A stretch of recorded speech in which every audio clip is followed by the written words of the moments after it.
संविधान संवाद के 8वें एपिसोड में आपका स्वागत है। पिछले दिनों लोकतंत्र की स्थिति पर दो रिपोर्ट आई, जिसकी देश भर में विदेशों में भी काफी चर्चा हुई। पहली अमेरिकी संस्थान फ्रीडम हाउस की रिपोर्ट और दूसरी स्वीडन की संस्थान बीडम की रिपोर्ट आई। इन दोनों ही रिपोर्ट में भारत में घटते लोकतंत्र का जिक्र है। आज का हमारा एपिसोड लोकतंत्र में सत्ता प्रणाली, राज्यपाल की भूमिका एवं विपक्षी अधिकारों पर केंद्रित है। हमेशा की तरह मैं स्वागत करता हूं अपने साथी होस्ट सुरभि कारवा का और प्रोफेसर तर्नव खेतान का। पिछले संविधान संवाद के जितने एपिसोड थे उसमें हमने संवैधानिक मूल्यों पे बात किया। अब हम समझेंगे कि संवैधानिक संस्थान के संदर्भ में इन मूल्यों की क्या भूमिका होती है, संस्थानों का क्या रोल होता है। इसी से हमारा पहला सवाल प्रोफेसर खेतान आपसे ये है कि राष्ट्रपति प्रणाली क्या है और संसदीय प्रणाली क्या है।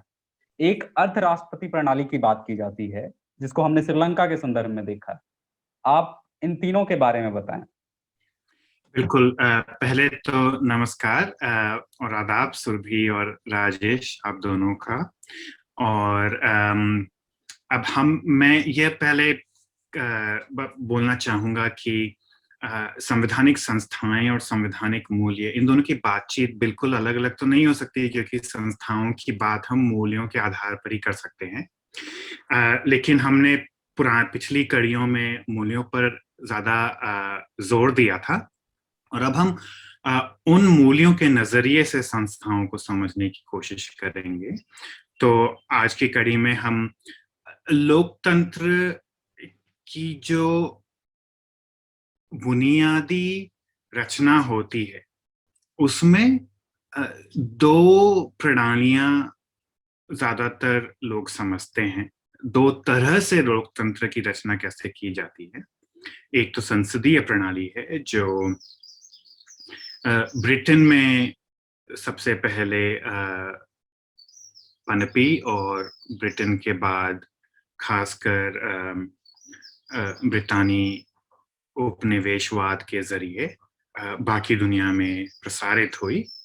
और दूसरी जो राष्ट्रपति प्रणाली है वह अमेरिकी देन है। अमेरिका ने सबसे पहले कम से कम उसको प्रसारित करने में अमेरिका की बहुत बड़ी भूमिका रही है। तो इसको हम इस पर चर्चा करें, इन दोनों प्रणालियों पर, उसके पहले एक बात बताना बहुत जरूरी है कि ये दोनों प्रणालियां एक तरह से इनको हम नमूना मान सकते हैं। कोई भी दो संसदीय प्रणालियां एक जैसी नहीं होती, कोई भी दो राष्ट्रपति प्रणालियां एक जैसी नहीं होती। हर देश इन प्रणालियों को अपनाते समय इनमें कुछ संशोधन करते हैं, कुछ एक्सपेरिमेंट करते हैं। तो ये बात हमें बैकग्राउंड में रखनी चाहिए अपने दिमाग में। और फिर हम जो अर्ध राष्ट्रपति और आजकल अर्ध संसदीय प्रणालियों की भी बात हो रही है उस पर आएंगे। इनका मिक्सचर है। तो सबसे पहले संसदीय प्रणाली से शुरू करते हैं। इन प्रणालियों में सबसे मूल फर्क यह है कि जो कार्यपालिका है, जिसको हम एग्जीक्यूटिव बोलते हैं, और जो विधान पालिका है, जिसको हम लेजिस्लेचर बोलते हैं, उनके बीच के रिलेशंस कैसे हैं, उनका आपस में क्या रिश्ता है, इस पर इन प्रणालियों में मतभेद है। संसदीय प्रणाली में जो विधायिका होती है, जो विधानसभा होती है, विधान पालिका होती है, उसका दबदबा रहता है कार्यपालिका पर। कम से कम जो सैद्धांतिक तौर पर, कम से कम एक्चुअल में वो है कि नहीं, ये तो डिपेंड करता है पॉलिटिकल कॉन्टेक्स्ट पर। लेकिन संसदीय प्रणाली की मुख्य परिभाषा यह है कि विधान पालिका जो कार्यपालिका के जो हेड हैं, जिनको हम प्राइम मिनिस्टर बोलते हैं, और प्राइम मिनिस्टर एक कैबिनेट के पार्ट होते हैं, उनको कभी भी वह नौकरी से निकाल सकती है। तो विधान पालिका ही कार्यपालिका के हेड को, के लीडर को चुनती है और अपनी मर्जी के मुताबिक कभी भी उनको वह उनके काम से हटा सकती है। कभी भी वह जिसको हम बोलते हैं कि इंग्लिश में कॉन्फिडेंस प्रपोजल या विश्वास प्रस्ताव। तो विधान पालिका पहले तो प्रधानमंत्री डायरेक्ट लोगों के चुनाव से नहीं चुने जाते, विधान पालिका चुनी जाती है, फिर विधान पालिका चुनती है कि कौन प्रधानमंत्री बनेंगे। और ज्यादातर तौर पर ये जो पार्टी होती है जो जीतती है इलेक्शन, जिसके पास बहुमत होता है, वो अपने लीडर को प्रधानमंत्री चुनती है। और कभी भी विधान पालिका के पास ये हक होता है कि वह अविश्वास प्रस्ताव लाके यह बोल दे कि इस प्रधानमंत्री में और इस कैबिनेट में हमारा विश्वास नहीं रहा। और जैसे ही वह अविश्वास प्रस्ताव पास होता है, प्रधानमंत्री को अपना रेजिग्नेशन देना पड़ता है। यह संसदीय प्रणाली की मुख्य परिभाषा है। राष्ट्रपति प्रणाली में जनता दो अलग अलग वोट डालती है। संसदीय प्रणाली में सिर्फ विधान पालिका को चुनती है, राष्ट्रपति प्रणाली में एक वोट से वह विधान पालिका को चुनती है, अमेरिका में जिसको कांग्रेस बोलते हैं, और दूसरे वोट से वो सीधे अपने राष्ट्रपति या प्रेसिडेंट को चुनती है। और यह राष्ट्रपति ऐसा भी हो सकता है कि विधान पालिका में एक पार्टी का बहुमत हो, पर राष्ट्रपति किसी दूसरी पार्टी से चुना गया हो राष्ट्रपति प्रणाली में। पर एक बार राष्ट्रपति चुन लिया गया हो तो फिर उसके जो टर्म की लिमिट होती है वो फिक्स्ड होती है। तो विधान पालिका अपनी मनमर्जी से राष्ट्रपति को पद से नहीं हटा सकती। राष्ट्रपति, अब जैसे अमेरिकी राष्ट्रपति का कार्यकाल 4 साल का होता है, तो विधान पालिका अपनी मनमर्जी से अविश्वास प्रस्ताव का राष्ट्रपति प्रणाली में कोई काम नहीं है। वो राष्ट्रपति जनता डायरेक्ट चुनती है और वो 4 साल अपना कार्यकाल पूरा करेंगे ही। उसके कुछ एक्सेप्शंस हैं, उसमें जाने की कोई खास बात नहीं है, लेकिन आमतौर पर राष्ट्रपति डायरेक्ट चुने जाते हैं और हटाए नहीं जा सकते कार्यपालिका के द्वारा। प्रधानमंत्री डायरेक्ट नहीं चुने जाते, कार्यपालिका चुनती है और कार्यपालिका ही हटा सकती है। तो यह फर्क है। और काफी देशों ने इनकी मिली जुली इनको मिलाने की भी एक्सपेरिमेंटेशन हुई है काफी देशों में, तो उस पर हम चर्चा कर सकते हैं अगर आप चाहे तो। लेकिन वो समझने के पहले हमें ये समझना पड़ेगा कि हर प्रणाली में इसकी स्ट्रेंथ क्या है, उसके वीकनेस क्या है, राष्ट्रपति प्रणाली की क्या शक्तियां हैं, क्या इसके स्ट्रेंथ्स हैं और इसकी क्या वीकनेस है। तो वो आप चाहे तो हम डिस्कस कर सकते हैं, अगर आप, या फिर आप पहले अर्ध राष्ट्रपति प्रणाली के बात करना चाहें तो वो भी पहले कर सकते हैं। जो पहला सवाल था उसमें श्रीलंका की व्यवस्था की बात है, तो अगर हम वो चर्चा कर लें उसके बारे में पहले।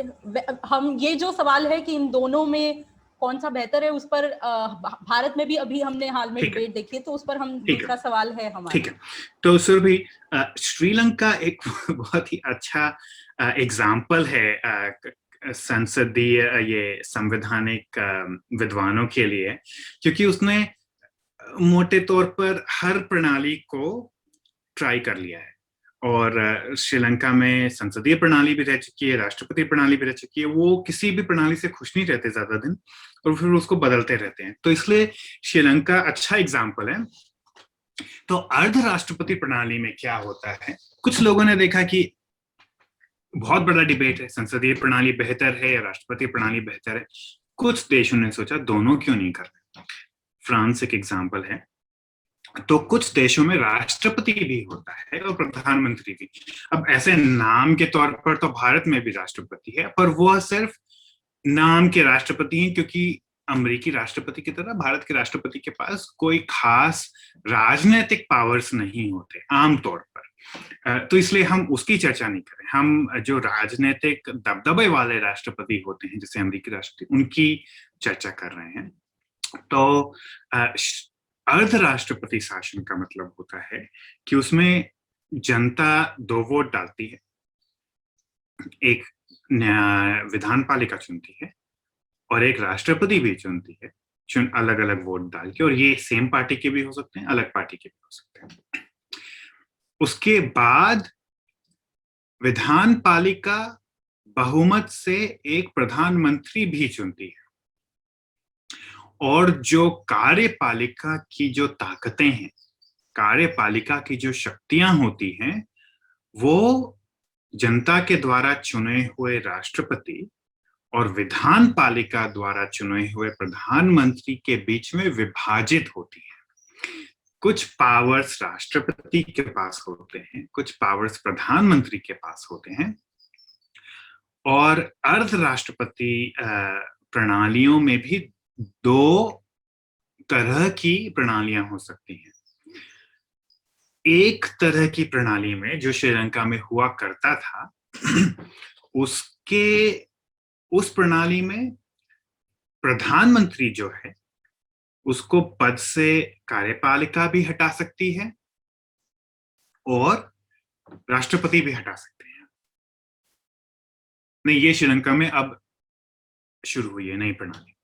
जो पुरानी प्रणाली थी श्रीलंका में, उसमें प्रधानमंत्री को राष्ट्रपति नहीं हटा सकते, सिर्फ विधान पालिका हटा सकती है। थोड़ा सा कॉम्प्लिकेटेड है, लेकिन मैं सीधे तौर पे बताऊं तो दोबारा से अगर उसका एक समरी दे दूं, तो अर्ध राष्ट्रपति शासन में जनता राष्ट्रपति को सीधे चुनती है, कार्यपालिका एक प्रधानमंत्री चुनती है, विधान पालिका एक प्रधानमंत्री चुनती है, कार्यपालिका के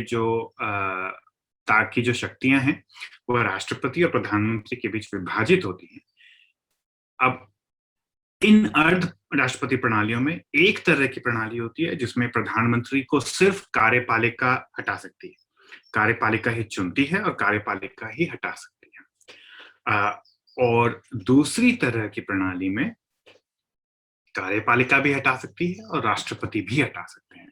और एक बात और बता दूं कि जब कार्यपालिका चुनती है प्रधानमंत्री, वो राष्ट्रपति के नॉमिनेशन पर चुनती है, तो दोनों का मेलजोल होना जरूरी है। राष्ट्रपति उसी को नॉमिनेट कर सकते हैं जिसके पास कार्यपालिका की बहुमत होने की पावर्स हो। तो ये अर्ध राष्ट्रपति शासन है।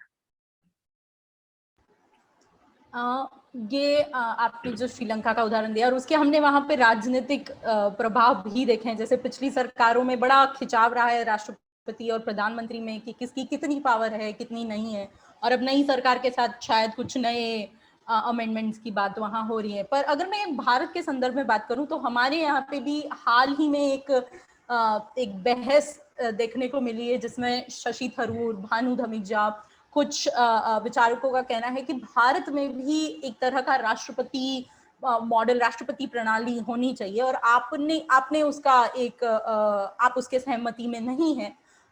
तो वो बहस क्या है और आपकी उसमें क्या असहमति है?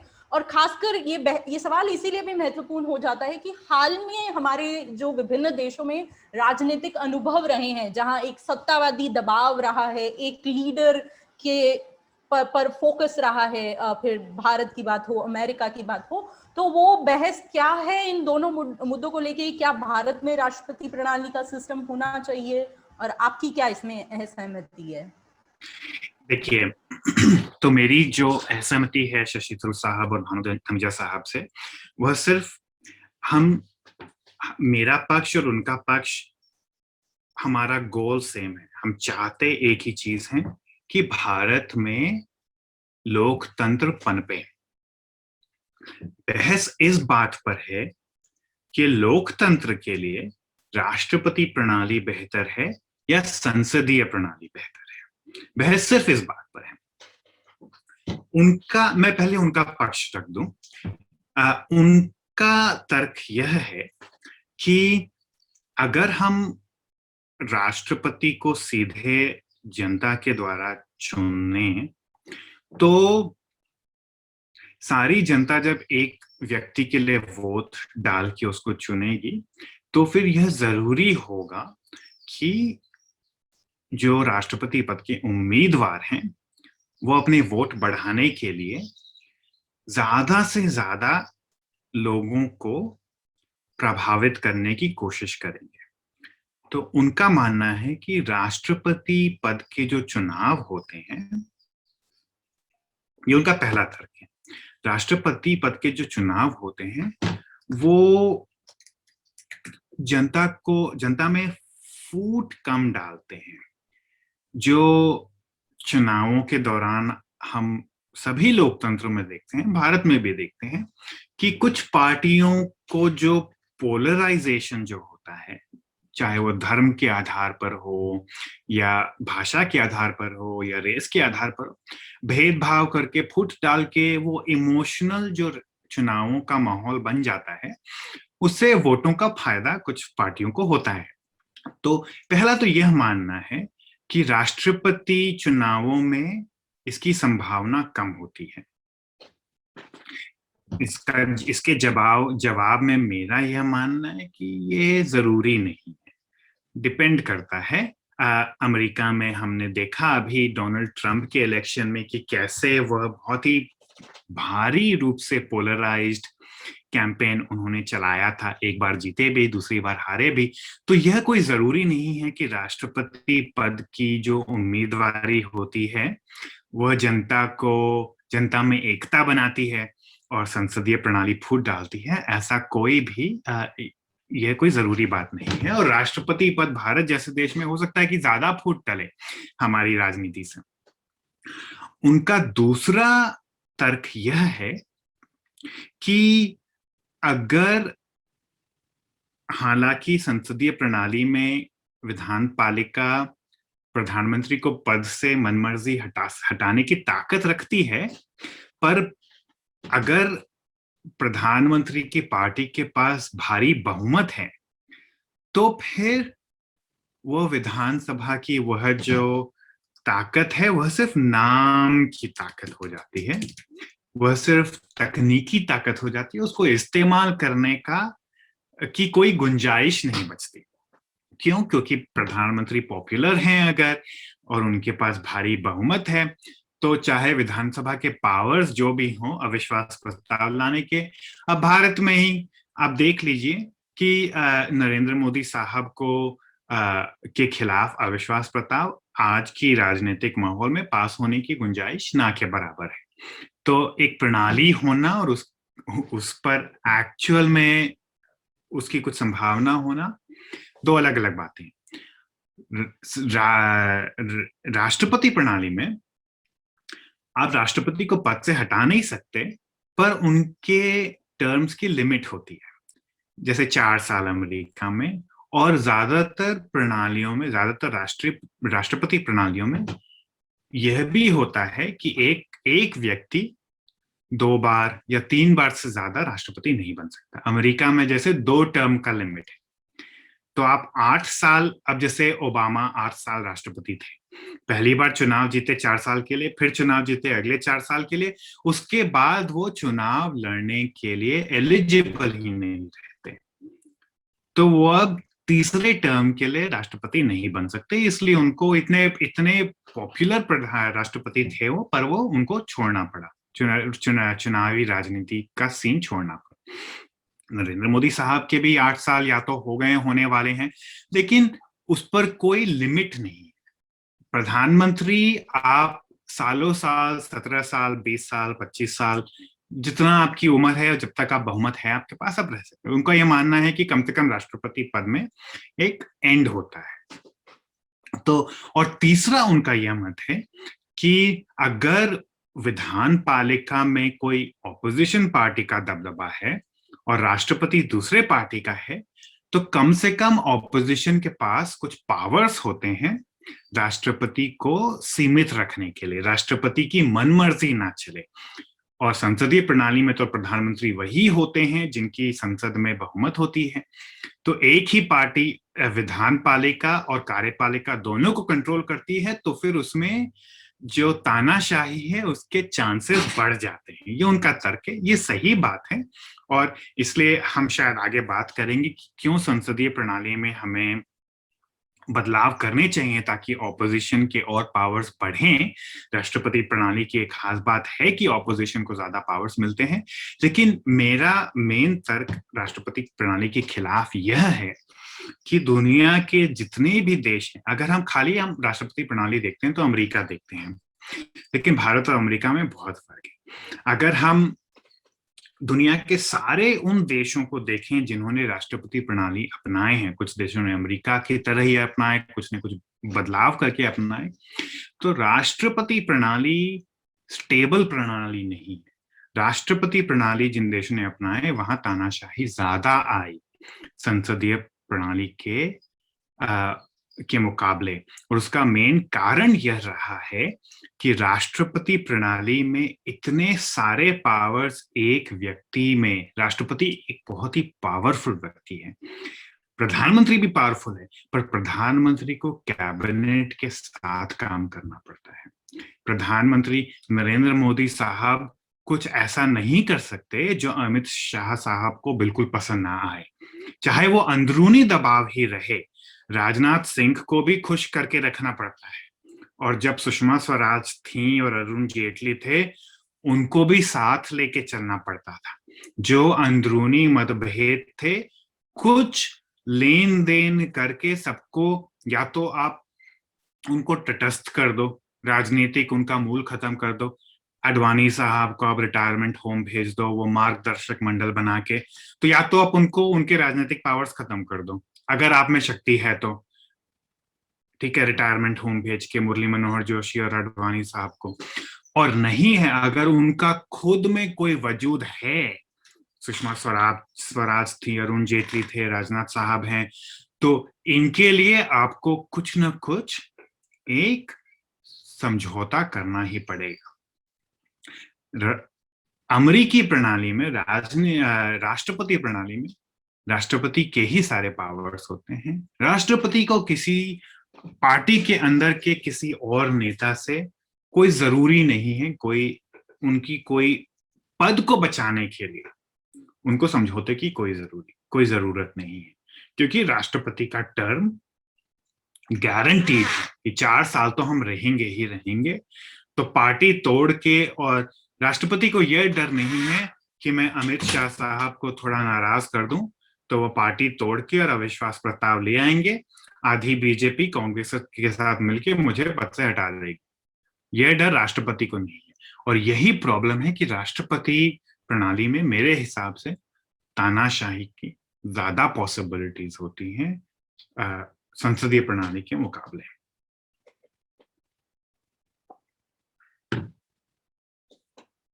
आप म्यूट पर हो राजेश। सॉरी। जैसा कि प्रोफेसर खेतान बता रहे थे कि राष्ट्रपति प्रणाली में भी विभाजनकारी हो सकती है, राजनीति हो सकती है। अविनाश कल्ला का काम है, जिन्होंने बकायदा 45 दिन की यात्रा की है अमेरिका जाकर पिछले राष्ट्रपति चुनाव की, और उन्होंने पूरा दस्तावेज तैयार किया है कि किस तरह से पिछली अमेरिकी चुनाव बहुत ही विभाजनकारी थी। इससे आगे बढ़ते हैं प्रोफेसर खेतान, और अब राज्यपाल की संवैधानिक भूमिका, जिसे लोकतंत्र में विपक्ष के अधिकार से जोड़कर देखा जाता है। पहला सवाल तो ये है कि आप राज्यपाल की भूमिका को कैसे देखते हैं? संविधान सभा में भी विश्वनाथ दास जैसे मेंबर थे जिन्होंने कहा कि, जो बाद में उत्तर प्रदेश के राज्यपाल भी बने, कि अगर ऐसी परिस्थिति आती है जहां पे प्रधानमंत्री या कैबिनेट द्वारा मनोनीत जो राज्यपाल है एक अलग पार्टी द्वारा शासित जो राज्य है, दूसरे पार्टी की जो शासन की राज्य है, उसमें स्वीकार्य नहीं हो सकते, उसे नहीं माना जा सकता। ऐसी स्थिति में रगड़ या टकराव की स्थिति से बचा नहीं जा सकता, और स्थिति मुश्किल तब हो जाती है, और आज भी हम ये टकराव देखते हैं, उनकी बात लगभग सही है। गोवा, मणिपुर जैसे कई उदाहरण हमें देखने को मिलता है, जब किसी पार्टी का स्पष्ट बहुमत नहीं होता है। उस स्थिति में आप इस राज्यपाल की भूमिका को और इसकी पूरे संस्थागत स्ट्रक्चर को आप कैसे देखते हैं? अगर मुझे भारतीय संविधान के सबसे बड़े दोष के बारे में पूछा जाए, उसके डिजाइन में सबसे बड़ा दोष क्या है, तो मैं वह राज्यपाल का जो संस्था है हमारे संविधान में, वही बताऊंगा। इतने बड़े जो लोकतांत्रिक प्रयोग में, एक्सपेरिमेंट में, हमने क्यों एक निर्वाचित कार्यपालिका के अध्यक्ष को, कार्यपालिका के लीडर को एक संघीय प्रणाली में, स्टेट लेवल में अपनाया, यह मेरी समझ से बाहर है। इसको हम एक्सप्लेन कर सकते हैं, हमें ऐतिहासिक रूप से पता है क्यों अपनाया गया, क्योंकि विभाजन के बाद एक बहुत बड़ी चिंता थी कि देश को एक कैसे रखा जाए। और हालांकि हम भारत को फेडरल या संघीय बना रहे थे, हम शायद फेडरलिज्म पर बात करेंगे, एक बहुत बड़ी चिंता थी कि कल तमिलनाडु अलग देश बनना चाहे, बंगाल अलग देश बनना चाहे, पंजाब अलग देश बनना चाहे, तो हम कैसे देश को एक रख सकें। तो इसलिए केंद्र की तरफ संविधान का ध्रुवीकरण हुआ, क्योंकि संविधान के जो पहले प्रस्ताव थे उसमें एक बहुत ही कॉम्प्लेक्स उन्होंने प्रस्ताव दिया था कि केंद्र में तो संसदीय प्रणाली होगी, पर राज्यों में उन्होंने राष्ट्रपति प्रणाली का मॉडल चुना था, क्योंकि राज्यों में जो राज्यपाल होते, पहले राज्यपालों का जो प्रस्ताव था वह जनता के द्वारा चुने हुए, सीधे चुने हुए राज्यपाल थे, राष्ट्रपति प्रणाली के मॉडल पे।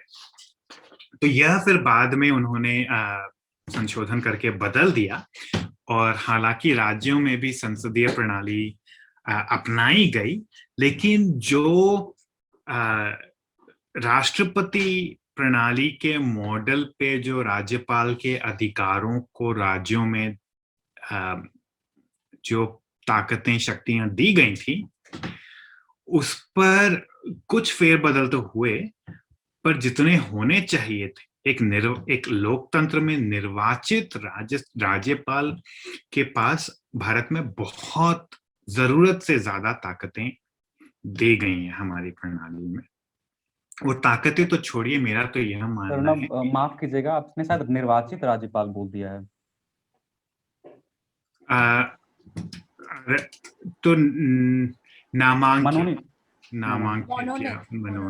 मनोनीत। चलिए मैं फिर से जवाब देता हूँ इसका, कि हमारे संविधान में राज्यपाल का जो पद है और एक जो नामांकित राज्यपाल का जो पद है, या मनोनीत राज्यपाल का जो पद है, ये संविधान का मैं सबसे बड़ा दोष मानता हूँ। और एक लोकतांत्रिक संविधान में केंद्र द्वारा नामांकित राज्यपाल होना बहुत ही गलत बात है। यह हमारे संविधान के निर्माताओं ने इसलिए चुना क्योंकि उनको बड़ी इस बात की का डर था कि विभाजन के बाद भारत में अब जो बाकी जो क्षेत्र हैं वह भी इंडिपेंडेंट होना चाहे, वह भी अपना स्वतंत्र देश बनाना चाहे, तमिलनाडु अलग देश बनना चाहे, तो और बंटवारा ना हो, इसके लिए केंद्रीय ध्रुवीकरण हुआ था एक संविधान सभा में, कि केंद्र, हालांकि उन्होंने एक संघीय राजनीति, एक फेडरल राजनीति को अपनाया, पर शुरुआत में तो राज्यपाल का जो पद था वह, हालांकि केंद्र में उन्होंने संसदीय प्रणाली चुनी थी, राज्यों में उन्होंने राष्ट्रपति प्रणाली चुनी थी, और शुरुआती प्रस्ताव में राज्यपाल भी चुनावों के जरिए निर्वाचित होने का प्रावधान था। लेकिन उन्होंने फिर उस प्रस्ताव को संशोधित करके निर्वाचित के बदले नामांकित राज्यपाल, जो केंद्र द्वारा नामांकित होंगे और जनता द्वारा नहीं चुने जाएंगे, वह बना दिया, वो बदल दिया। पर एक लोकतांत्रिक देश में ये जो नामांकित राज्यपालों के पास इतने पावर्स हैं, यह बिल्कुल इसको जस्टिफाई करना काफी मुश्किल है। तो इसीलिए मेरे हिसाब से तो राज्यपालों की कोई जरूरत ही नहीं एक लोकतंत्र में। इनके मतलब पावर्स कम करने के बजाय मैं तो यह चाहूंगा कि राज्यपाल का पद बिल्कुल हटा देना चाहिए और सारे पावर्स एक लोकतंत्र द्वारा चुने हुए कार्यपालिका और कार्यपालिका फिर जो चीफ मिनिस्टर चुनती है संसदीय प्रणाली के जरिए उसी में होनी चाहिए। तो मेरे हिसाब से यह ना तो राष्ट्रपति प्रणाली रही ना ही यह संसदीय प्रणाली रही, राज्यों में हमारी गैर लोकतांत्रिक प्रणाली है कि एक लोकतांत्रिक चीफ मिनिस्टर के जो पावर्स हैं वह एक नामांकित राज्यपाल से सीमित है। और दिल्ली जैसे क्षेत्र जिनके पास राज्यों की तरह भी पावर्स नहीं है और अब जम्मू कश्मीर भी यूनियन टेरिटरी बन गया है, तो वहां तो स्थिति और भी बुरी है, वहां लोकतंत्र और भी कमजोर है। धन्यवाद तरुणा। इसमें जो ये बात आपने जिक्र की कि जो हमारा कॉन्टेक्स्ट था जिस वजह से राज्यपाल का बताया, मैं दर्शकों को बताऊं कि कनिका गौबा का काम हमने पहले भी उसका जिक्र किया है। उन्होंने ये चर्चा की है कि जब पार्टीशन हुआ और एक तरह से बंटवारा हुआ तो एक बहुत ही स्ट्रॉन्ग इंस्टिंक्ट था कि सेंटर को थोड़ा ज्यादा पावर दिया जाए, यूनियन को थोड़ा ज्यादा पावर दिया जाए। तो आप उस काम को देख सकते हैं। तरुणाब, जब ये जो बहस भारत के संदर्भ में हुई कि राष्ट्रपति प्रणाली होनी चाहिए या संसदीय प्रणाली, उसमें आपका जो सजेशन था वो ये था कि बजाय कि इन दोनों प्रणालियों पर हमारे पास जो संस्थाएं हैं उन्हें हमें कुछ मजबूत करने की जरूरत है। तो राजेश ने राज्यपाल के पद की बात की, मैं एक दूसरी संस्था की बात करना चाहूंगी जो कि दूसरा चेंबर जो राज्यसभा जिसे कहते हैं। कई बार राज्यसभा को ये मानकर एक तरह से डिसमिस किया जाता है, एक तरह से नजरअंदाज किया जाता है कि एक अननेसेसरी लग्जरी है, निरर्थक एक और सदन आपने बना दिया है सेवानिवृत्त रिटायर्ड ओल्ड पॉलिटिशियंस के लिए। ये एक विचार राज्यसभा के लिए रहता है। तो आप इस व्यवस्था में जब ये सवाल है कि लोकतंत्र को और मजबूत कैसे किया जाए और कार्यपालिका पर एक चेक कैसे रखा जाए, उसमें राज्यसभा की और या दूसरे सदन की भूमिका को आप कैसे देखते हैं? मेरे हिसाब से एक जिस तरह एक अर्ध राष्ट्रपति प्रणाली हुई है वैसे ही आजकल कुछ विद्वान, संविधान के कुछ विद्वान एक अर्ध संसदीय प्रणाली की भी बात कर रहे हैं। और इसी संदर्भ में जो दूसरा सदन है जिसको हम अंग्रेजी में बाइकैमरलिज्म बोलते हैं, दो सदनों की कार्यपालिका, उस पर काफी कहते हैं। हाँ बिल्कुल, द्विसदनीयवाद काफी भारी भरकम शब्द है द्विसदनीयवाद, पर बाइकैमरलिज्म पर काफी विचार हो रहा है। और मेरे हिसाब से एक संसदीय प्रणाली जिसमें एक दूसरा सदन हो, थोड़ा फर्क होना चाहिए राज्यसभा से, और मैं समझाऊंगा कैसे। उसको हम अर्ध संसदीय प्रणाली बता सकते हैं। मेरे ख्याल से अर्ध राष्ट्रपतिवाद से बेहतर प्रणाली है अर्ध संसदवाद। और इसमें दूसरा सदन क्या होता है कि एक दूसरा सदन ऐसा हो जिसे जनता सीधे तौर पर चुने। हमारी राज्यसभा जो है वो इनडायरेक्टली चुनी जाती है। राज्यसभा में जनता सीधे वोट नहीं डालती, हमारे जो राज्यों के विधायक हैं वो वोट डालते हैं उनको चुनने के लिए। ठीक है, वह भी एक तरह का इनडायरेक्ट डेमोक्रेसी है, लेकिन राज्यसभा को हम और पावरफुल बना सकते हैं। उनको जनता सीधे तौर पर चुने पर लोकसभा की तरह ना चुने, एक अलग प्रणाली से चुने, जिसको हम इलेक्टोरल सिस्टम्स की बात शायद हमने की है या करने वाले हैं, पर जैसे प्रोपोर्शनल रिप्रेजेंटेशन होता है, फर्स्ट पास्ट द पोस्ट होता है, तो इन पर हम चर्चा कर सकते हैं।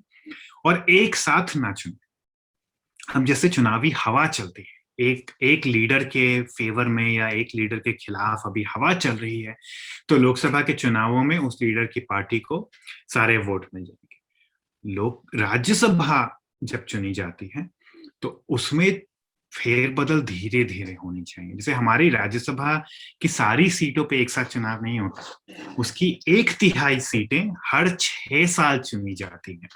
और इसका मॉडल ये होता है कि राज्यसभा धीरे धीरे बदलती है। राज्यसभा में, लोकसभा में आज एक पार्टी पे बहुमत आ गई हो, वह पार्टी बहुत समय तक पॉपुलर रहे, तभी राज्यसभा में उसके पास बहुमत आने में टाइम लगेगा। तो राज्यसभा और लोकसभा में अलग अलग पार्टियों का दबदबा होना काफी मुमकिन भी है और अच्छी बात भी है।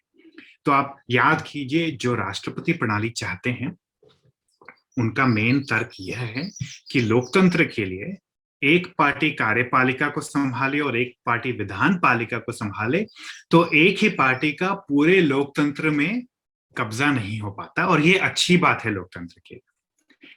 मैंने बताया कि उससे कुछ प्रॉब्लम्स भी होती हैं, लेकिन बेहतर यह होगा कि संसद के 2 सदन हों, जिसमें एक सदन जो निचली सदन है, जिसको हम लोकसभा बोलते हैं, उसमें जिस पार्टी की बहुमत हो उसका प्रधानमंत्री बने, पर कोई भी विधेयक पास करने के लिए जो ऊपरी सदन है, राज्यसभा है, उसकी सहमति चाहिए, और उसको इस तरह से गठित किया जाए कि उसमें कोई भी एक पार्टी का कब्जा ना हो।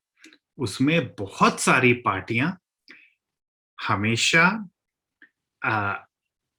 उसमें और इसको हम अलग अलग चुनावी प्रणालियों को चुनकर ऐसा हम कर सकते हैं कि कोई भी एक पार्टी को राज्यसभा में बहुमत पाना बहुत मुश्किल हो जाता है। और इस तरह कर दें अगर हम, तो फिर जो भी लोकसभा में जिस पार्टी के पास बहुमत है, उसको कम से कम 2 या 3 ऑपोजिशन पार्टीज को अपनी तरफ लाना पड़ेगा राज्यसभा में विधेयक पास करने के लिए, और इस कारण से उसको कम से कम कुछ समझौते करने पड़ेंगे विपक्ष के साथ। तो यह जो मॉडल है, इसको अर्ध संसदीय प्रणाली बोलते हैं। और अर्ध संसदीय प्रणाली में सबसे खास बात यह होती है कि 2 सदन होने चाहिए, एक सदन की कार्यपालिका नहीं होनी चाहिए, 2 सदनों की कार्यपालिका होनी चाहिए, और ऊपरी सदन का गठन ऐसी चुनावी प्रणाली से हो कि कोई भी एक पार्टी बहुमत हासिल करने के लिए बहुत मुश्किल हो जाए, किसी भी एक पार्टी को बहुमत हासिल करना, उसमें काफी सारी पार्टियों का एक साथ दबदबा हो। तो ऐसी संरचना करने से लोकतंत्र मजबूत होता है, क्योंकि सत्ता पक्ष किसी भी पार्टी का हो, उसको विपक्ष के साथ काम करना ही पड़ेगा, समझौते करने ही पड़ेंगे, अपनी मनमर्जी नहीं कर सकते। अब आते हैं राजनीतिक पार्टियों की भूमिका पर प्रोफेसर केतान। संवैधानिक विद्वता जो है या स्कॉलर के जो कार्य रहे हैं, इस लिहाज से थोड़े चुप रहे हैं कि राजनीतिक दलों की भूमिका लोकतंत्र में क्या रही है। उनकी संवैधानिक भूमिका पर माना जाता है कि वो चुप रहे हैं। आपने हाल ही में इस पर लिखा है, आराध्य सेठिया, उदित भाटिया का भी काम राजनीतिक दलों पर है। क्या आप हमें समझा सकते हैं कि उनकी भूमिका क्या है और उन्हें किस कारण से इस प्रक्रिया में, लोकतांत्रिक प्रक्रिया में शामिल होना चाहिए? खासकर आप इस लिहाज से हमें समझाएं कि विपक्षी दलों की भूमिका कितनी महत्वपूर्ण होती है एक स्वस्थ लोकतंत्र के लिए। देखिए, तो लोकतंत्र खास करके जिसको हम रिप्रेजेंटेटिव डेमोक्रेसी बोलते हैं, जिसको मतलब डायरेक्ट डेमोक्रेसी का मतलब हुआ कि हर प्रस्ताव पर जनता सीधे वोट डाले और चुने, हर विधेयक जनता के पास है। वो तो भारत जैसे बड़े देश में तो छोड़िए, छोटे देशों में भी काफी मुश्किल है। तो एक प्रतिनिधित्व वाला जो लोकतंत्र होता है, रिप्रेजेंटेटिव डेमोक्रेसी, जिसको हम चुनते हैं, और डायरेक्ट डेमोक्रेसी अगर संभव भी हो तो उसके खिलाफ भी काफी तर्क हैं जो जिसके कारण हमें शायद वो नहीं चुनना चाहिए। प्रतिनिधित्व वाला जो डेमोक्रेसी लोकतंत्र है, वह बिना राजनीतिक पार्टियों के नहीं चल सकता। राजनीतिक पार्टी जो लोग होते हैं एक देश में, और जो सत्ता होती है, उसके बीच के पुल हैं। वह देश की सत्ता और देश के लोग, उन के बीच के जो वार्तालाप होती है उसको वो फैसिलिटेट करते हैं।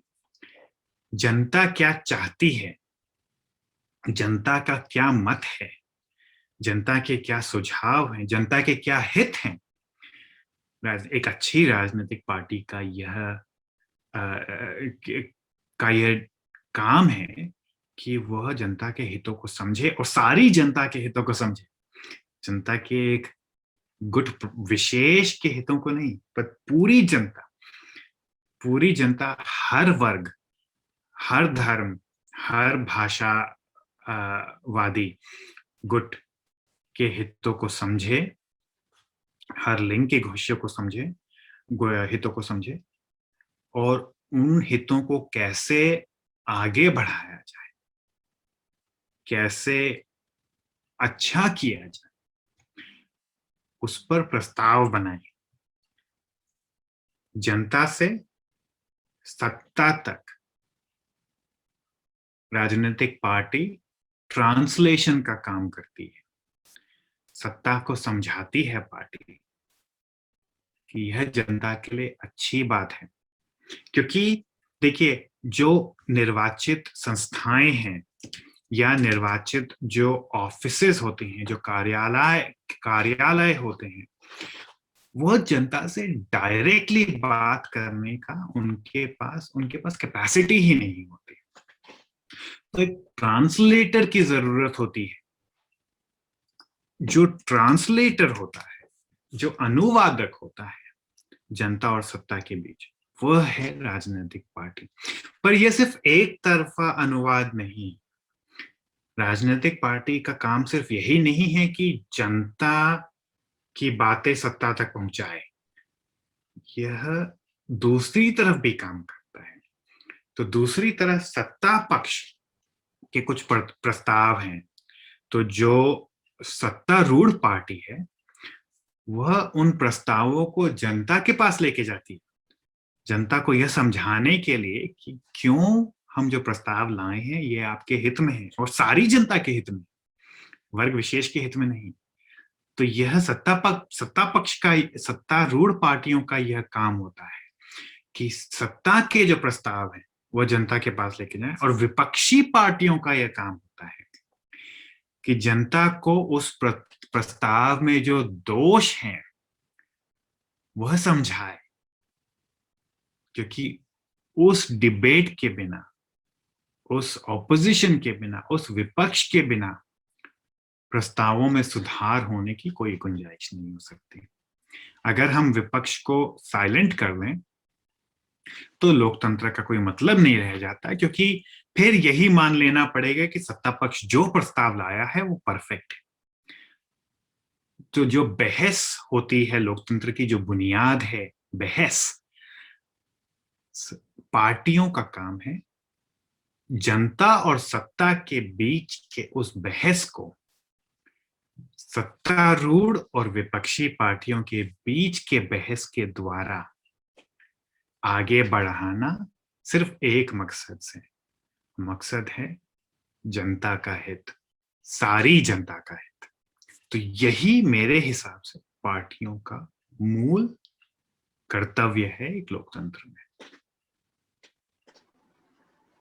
शुक्रिया तरुणा। मैं पार्टियों में भी स्पेशली, जैसे राजेश ने विपक्षी पार्टियों की बात की, मैं भारत के संदर्भ में थोड़ा, अभी तक हमने एक थ्योरेटिकल लेवल पे बात की है, मैं अभी हाल में जो विपक्षी पार्टियों की स्थिति है उस पर अगर हम बात करें तो हमें एक चौतरफा हमला एक तरह से देखने को मिलता है कि उनका, जो हमने पहले भी ये चर्चा की है कि जो नेता प्रतिपक्ष है उसके पद को एक संवैधानिक पहचान दी जाए।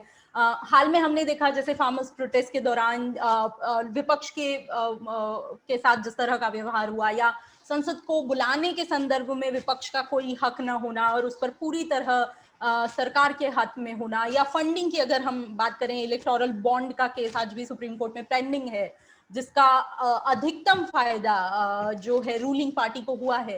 तो क्या हाल के स्थिति में क्या कारण है विपक्ष की स्थिति के संवैधानिक तौर पर उन्हें बेहतर करने के लिए क्या आपको लगता है कि हमें बदलाव लाने की जरूरत है कि विपक्ष एक संवैधानिक तौर पे पहचान पा सके और अपनी विपक्ष की भूमिका को निभा पाए? ये तो जो संसदीय प्रणाली हमने अपनाई उसमें विपक्ष का एक बहुत ही बुनियादी रोल यह है कि वो, जैसे ब्रिटेन में एक विपक्ष को डिस्क्राइब करने के लिए एक फ्रेज यूज किया जाता है, her majesty's loyal opposition. Loyal opposition हमें शायद थोड़ा उसमें एक अंदरूनी मतभेद नजर आए कि लॉयल तो निष्ठापूर्ण या निष्ठावादी शब्द है और ऑपोजिशन विपक्षी भी है, तो आप एक ही शक्ति के प्रति आप निष्ठा भी कैसे रख सकते हैं और उसका विरोध भी कैसे कर सकते हैं। तो लॉयल ऑपोजिशन का मतलब यह है कि आप जो आपका जो देश है भारत, उसके प्रति आपकी निष्ठा है, पर जो आपकी सरकार है, जो गवर्नमेंट है, उसके प्रति आपका विपक्ष है, ऑपोजिशन है। तो लोकतंत्र एक देश और एक सरकार में फर्क करता है कि सरकार का विरोध करना देश के विरोध करने के बराबर नहीं है। हाँ, बल्कि यह भी हो सकता है कि आप अपनी देश के प्रति निष्ठा सरकार का विरोध करके ही जता सकते हो। तो यह जो लॉयल ऑपोजिशन का कॉन्सेप्ट है, यह समझना बहुत जरूरी है। इसी कॉन्सेप्ट के मद्देनजर हमें ये जो एंटी नेशनल का डिस्कोर्स है उसको थोड़ा सा और नुआंस्ड बनाना पड़ेगा। उसमें एक बारीकी समझनी पड़ेगी, वह यह है कि देश का विरोध और सरकार का विरोध दो बिल्कुल अलग अलग चीजें हैं, और काफी बार देश प्रेम के लिए जरूरी हो जाता है सरकार का विरोध करना।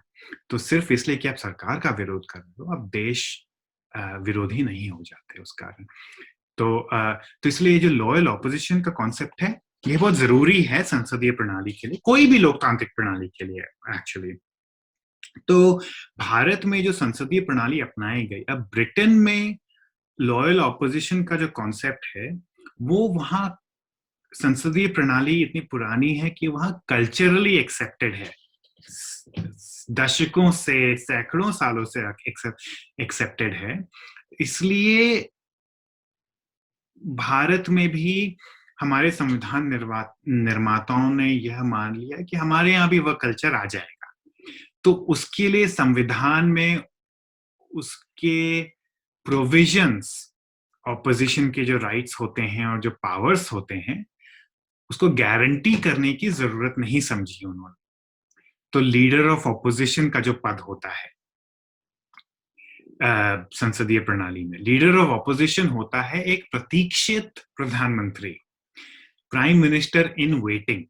संसदीय प्रणाली में हमेशा एक प्रधानमंत्री होता है और एक प्रधानमंत्री, प्राइम मिनिस्टर इन वेटिंग, प्रतीक्षित प्रधानमंत्री या भविष्य के प्रधानमंत्री। क्योंकि संसदीय प्रणाली, कोई भी लोकतंत्र में आज का विपक्ष कल की सरकार है और आज की सरकार कल का विपक्ष है। तो एक कैबिनेट होता है और एक छायावादी कैबिनेट, शैडो कैबिनेट। एक प्रधानमंत्री होता है और एक लीडर ऑफ ऑपोजिशन या प्रतीक्षित प्रधानमंत्री।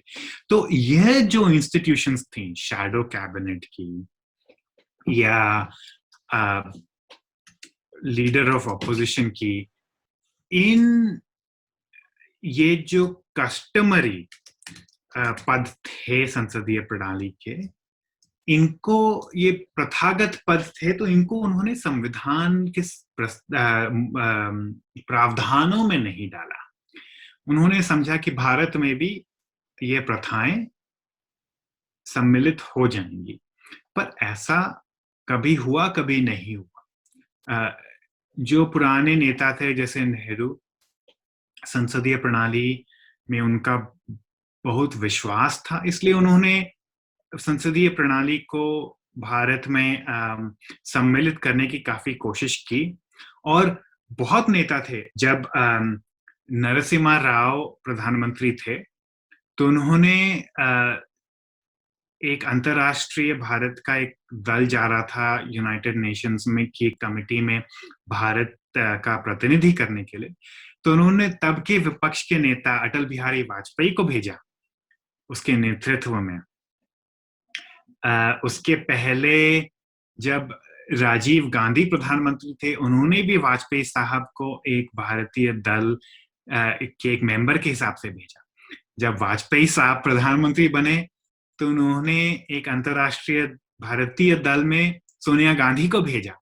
तो हमारे यहाँ एक प्रथा रही है कि प्रधानमंत्री, चाहे देश में आप जितना ही विरोध करें राजनीतिक रूप पे, बाहर के देशों में हम भी और आप भी भारत के प्रतिनिधि हैं। तो भारत के काफी प्रधानमंत्रियों ने इस प्रथा को चलाया है, पर क्योंकि ये संविधान के प्रावधानों में नहीं है, इसलिए एक प्रधानमंत्री के पावर के अंदर आ जाता है। प्रधानमंत्री चाहे तो करे, चाहे तो ना करे। तो वो व्यवस्था अब नहीं चल रही, वो प्रथा अब खत्म हो गई है। तो इसलिए बहुत जरूरी है कि विपक्ष के जो पावर्स हैं, एक विपक्ष का एक नेता हमेशा होना चाहिए, एक प्रतीक्षित प्रधानमंत्री हमेशा होना चाहिए। शैडो कैबिनेट की प्रथा हमारे यहाँ कभी नहीं चली, एक शैडो कैबिनेट होना चाहिए। ये संवैधानिक संस्थाएं हैं, इनको संवैधानिक फंडिंग मिलनी चाहिए। इनको सिविल सर्वेंट्स जो हैं उनका एक्सेस मिलना चाहिए। जो इंटेलिजेंस ब्यूरो है वह सिर्फ प्रधानमंत्री को अपनी रिपोर्ट ना दे, विपक्षी जो नेता है उसको भी इंटेलिजेंस ब्यूरो के रिपोर्ट्स मिलने चाहिए, सारी ब्रीफिंग्स मिलनी चाहिए। तो ये जो विपक्ष के जो पावर्स होते हैं, ये अब समय आ गया है कि इनको हम प्रथाओं के बदौलत ना छोड़कर कानूनी प्रावधान बनाएं और विपक्ष को देश की सत्ता का, एक विपक्ष सत्ताहारी नहीं है, विपक्ष सेकंड आई है। अब कोई रेस होती है, दौड़ होती है, जो नंबर 2 आता है उसको आप ये नहीं बोलते कि तुम तो हार गए, उसको आप दूसरे पद पे दूसरे नंबर का एक सिल्वर मेडल भी पहनाते हैं। तो जो सेकंड आया है रेस में वो हारा नहीं है, उसको भी सत्ता में भाग लेने की जो प्रावधान है वो अब हमें बनाने पड़ेगा। नजरिया बदलना पड़ेगा कि ये भी देश की जनता के प्रतिनिधि हैं।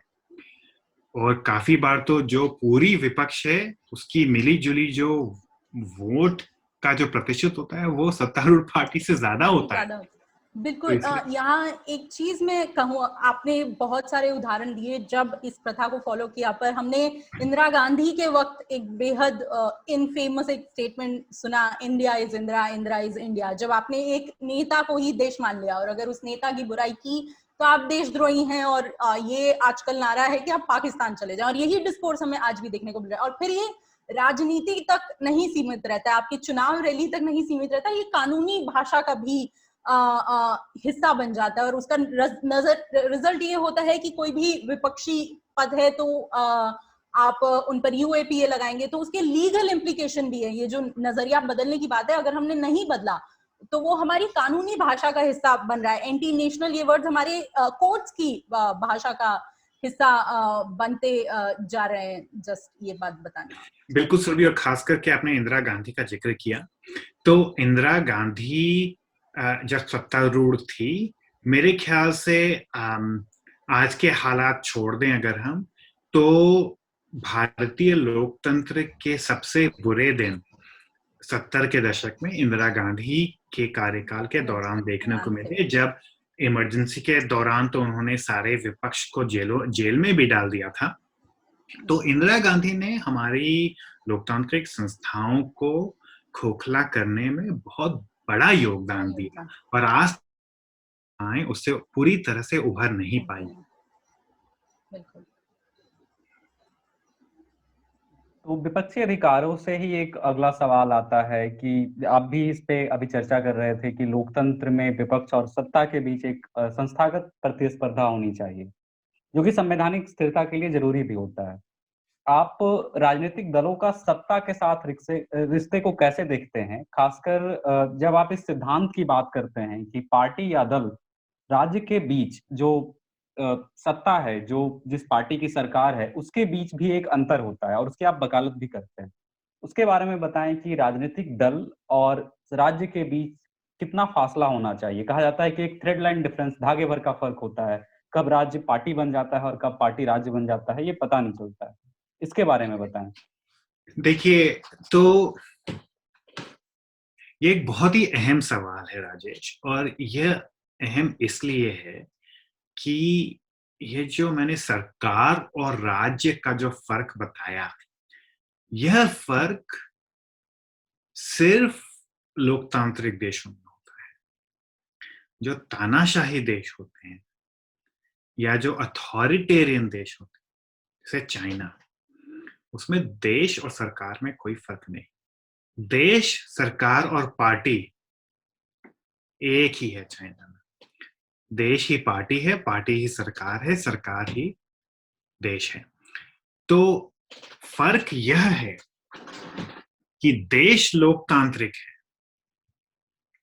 सरकार लोकतांत्रिक है, पर जो लोकतंत्र की जो सत्तारूढ़ पार्टी है एक लोकतंत्र में, वह परमानेंटली सत्ता में नहीं बैठ सकती। कोई भी पार्टी परमानेंटली सत्तारूढ़ हो जाए तो फिर लोकतंत्र नहीं बची। फिर आप चाहे चुनाव कराते रहो, वो ढकोसला हो जाता है।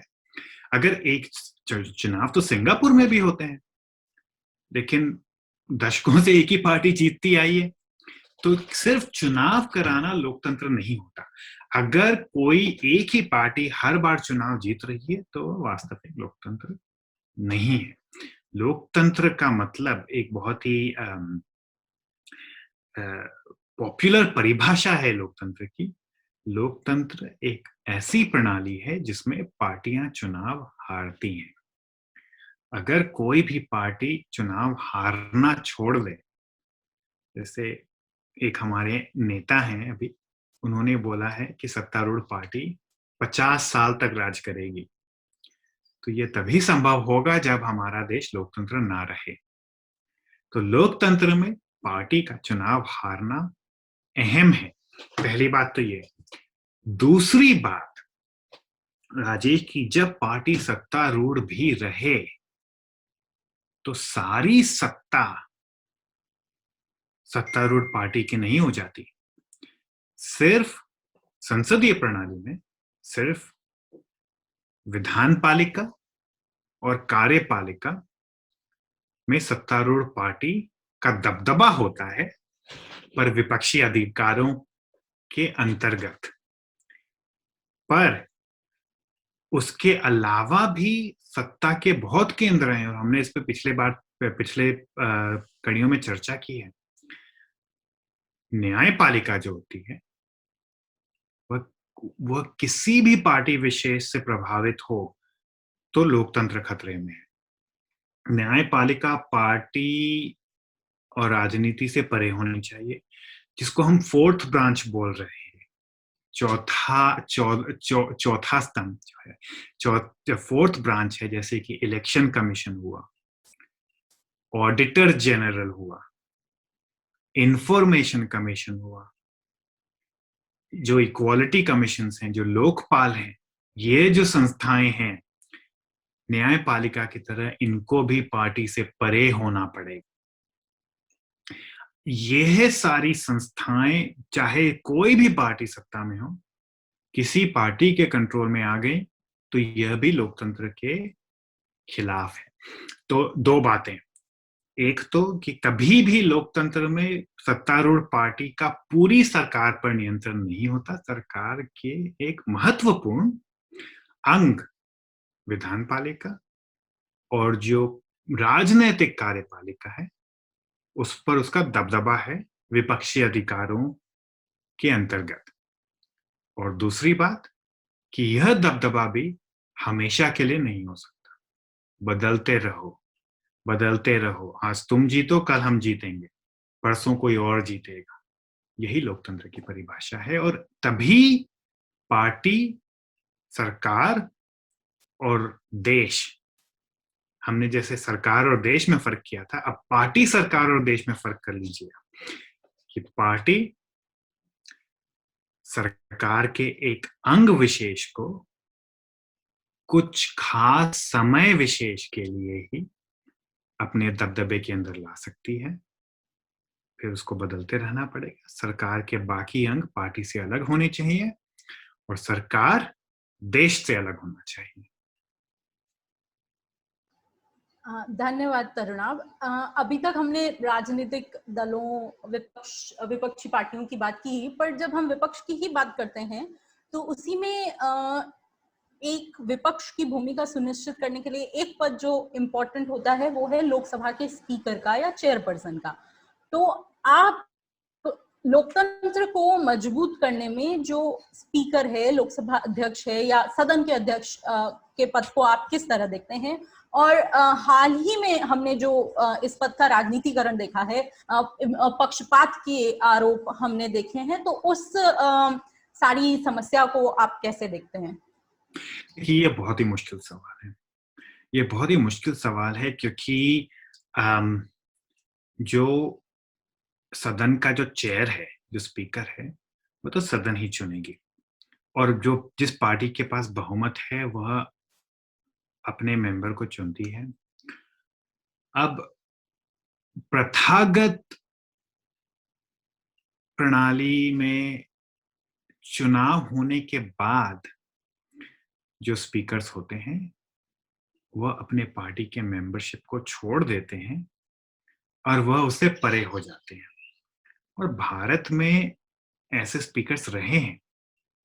सोमनाथ चटर्जी जब लोकसभा के स्पीकर बने थे तो उन्होंने इस प्रथा का भरपूर पालन किया था।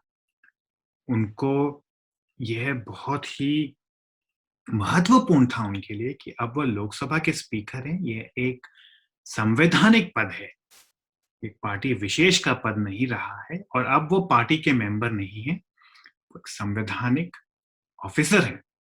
लेकिन उस लेवल की जो ऑनेस्टी है और उस लेवल का जो संविधान के प्रति जो आपका कर्तव्य है, उसको सुनिश्चित करने की जो ताकत होती है इंसानों में, वो कुछों में ही होती है। हर कोई सोमनाथ चटर्जी नहीं हो सकता। तो इसके लिए हमें अपनी जो प्रणाली है उसको कुछ विकसित करना पड़ेगा। तो इसके भी हम प्रावधान ला सकते हैं। अब जैसे जो स्पीकर है, स्पीकर का पद रूलिंग पार्टी को, सत्तारूढ़ पार्टी को जाता है, लेकिन जो डेप्यूटी स्पीकर होता है वह पद विपक्ष को जाता है। ठीक है, लेकिन अगर हमें यह सुनिश्चित करना है कि विपक्षी अधिकारों को सदन के जो नेता, सदन को जो चलाते हैं, सदन के जो टाइम टेबल को चलाते हैं, सदन में विपक्ष, मेरा मानना है कि सदन में हर हफ्ते एक दिन विपक्ष का दिन होना चाहिए। विपक्ष के दिनों में सारा जो काम है सदन का, सारा जो टाइम टेबल है सदन क्या डिस्कस करेगी, वो सिर्फ विपक्ष सुनिश्चित करे। हमारे यहाँ इतना हल्ला क्यों होता है सदन में? क्योंकि विपक्ष के पास सदन के टाइम टेबल को सुनिश्चित करने के लिए, अपने एजेंडा को सदन के पास रखने के लिए कोई पावर नहीं है। सरकार चाहे तभी वह, अब इतना बड़ा किसानों का आंदोलन हो रहा है देश में, चाहिए कि सदन डिस्कस करे, लेकिन सरकार के पास पावर है कि वो अपने स्पीकर के जरिए उस पर बहस ही नहीं होने देगी। आप हफ्ते में एक दिन, 2 दिन आप विपक्ष का दिन रख लो। विपक्ष का पावर है कि वह जो चाहे उस दिन विपक्ष ही डिसाइड करेगी क्या बहस होनी चाहिए। उस दिन विपक्ष ही डिसाइड करेगा क्या विधेयक सामने आना चाहिए, ठीक है। तो ऐसे प्रावधान हो सकते हैं, और इन बातों पर हम जो स्पीकर है और जो डेप्यूटी स्पीकर है उनके पावर्स बराबर कर सकते हैं, कि यह नहीं कि स्पीकर जो है वो डेप्यूटी स्पीकर के ऊपर है। कुछ ऐसे प्रस्ताव हैं जहां ऑपोजिशन राइट्स या विपक्ष के जो अधिकार हैं उन पर अगर बात आती है तो वो फैसले दोनों को मिलकर लेना पड़ेगा और दोनों की सहमति से लेना पड़ेगा। और यह भी हम मान सकते हैं कि ठीक है, हो सकता है कि 3 होने चाहिए, एक स्पीकर हो और 2 डेप्यूटी स्पीकर हो, जो 2 विपक्षी पार्टियां, जो 2 सबसे बड़ी विपक्षी पार्टियां हैं, उन दोनों से एक-एक व्यक्ति डेप्यूटी स्पीकर बने और तीनों की कमिटी डिसाइड करे। एक स्पीकर सरकारी स्पीकर है और 2 डेप्यूटी स्पीकर हैं, लेकिन वे ऐसा ही कुछ, हमें इस पर बहस भी होनी चाहिए और हमें इसको सोचना पड़ेगा, ऐसी प्रणाली कि अगर स्पीकर अपनी जो पार्टी के प्रति जो निष्ठा है, स्पीकर की नियुक्ति के बाद अगर वो उस निष्ठा को पीछे ना छोड़ पाए और अपने देश के और संविधान के प्रति निष्ठा को पार्टी के प्रति निष्ठा के ऊपर ना रख पाए, तो फिर हमें कुछ ऐसी प्रणाली अपनानी पड़ेगी।